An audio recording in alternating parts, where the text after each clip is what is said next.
What was missing in the Super Bowl? Are you talking about the refs? No, I'm talking about the Kings of Beer, Budweiser.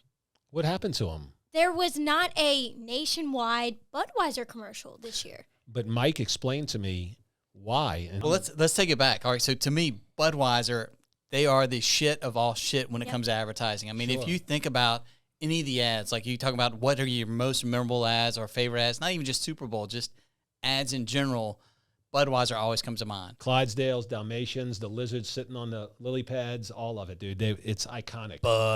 Budweiser.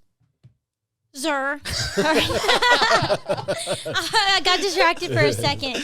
Yeah. But no, I mean, whenever I think about the most popular, the most famous, the most iconic commercials during the Super Bowl, for me, it's always a Budweiser commercial, like Best Buds, the What's frog up? one. Yeah. The Budweiser.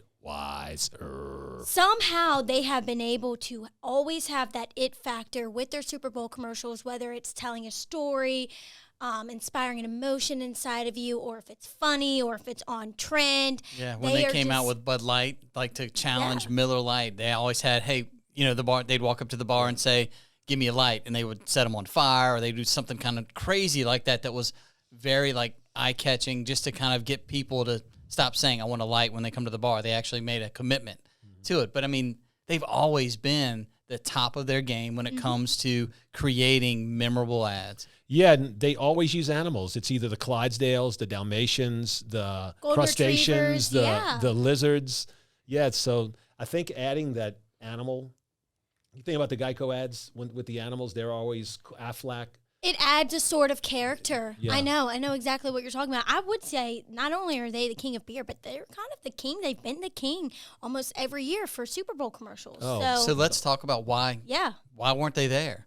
Well, they were there for 14 specific markets. So we didn't make it.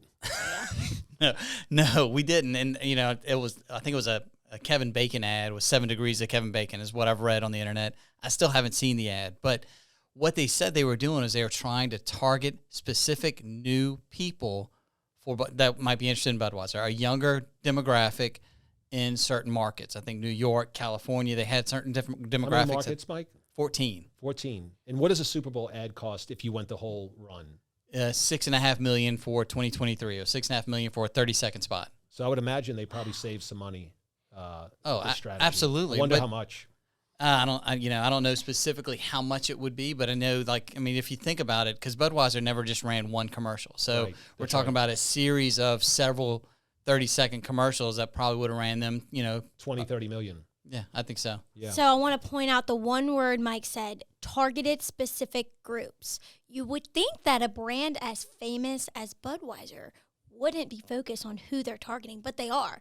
And I think this is really the biggest takeaway that every business can learn from Budweiser. How much y'all think that they typically would spend on a Super Bowl commercial? Like $30 million. I mean, whenever you think about the whole production of the commercial and then all the ad time too, I mean, now they probably cut down their costs, but still they were focusing on getting it down to that specific target of that younger people in those different segmented cities. In cities, big cities, it looks like. They focused in big markets, younger demographic, and they went that route.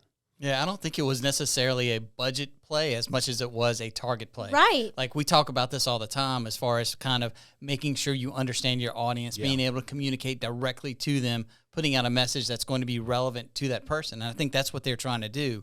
So if you're the king of beers as well as the king of advertising, maybe we can take a page from them. And this is something we've always talked about too. It's not necessarily, why do you go into being on a Super Bowl ad? Is that something just for the ROI? I mean, I don't know. I don't think it's there. So I think what they're doing is very, very smart in a sense that, and I think everybody can start learning about this as well. Think audience first, think who you're trying to target, and try to spend your money a little bit more wisely. Yeah, there's no doubt about it. Yeah, this is a great example of it, of the stuff that we do every day. To see it done at scale like this, in the fact that a big brand who's the most iconic chose to go this route, just edifies the point that. And you want to know what's this is hilarious. Me and Mike were talking about it. People were actually tweeting, "Where's the Clydesdale and the Budweiser commercials?" Like they wanted to see them because they're so used to seeing it, and the commercials really are that great. So this is definitely a page everyone can take out of the book. I mean, they seem to be leaders in the advertising space. They're starting these new things, and they're not afraid to say, you know what, we're going to slim this down to this specific group. So yeah, you know you're pretty good when you become relevant by not even appearing. I mean, that's kind of knowing your presence was missed by spending nothing, and they're still part of the conversation. It's true.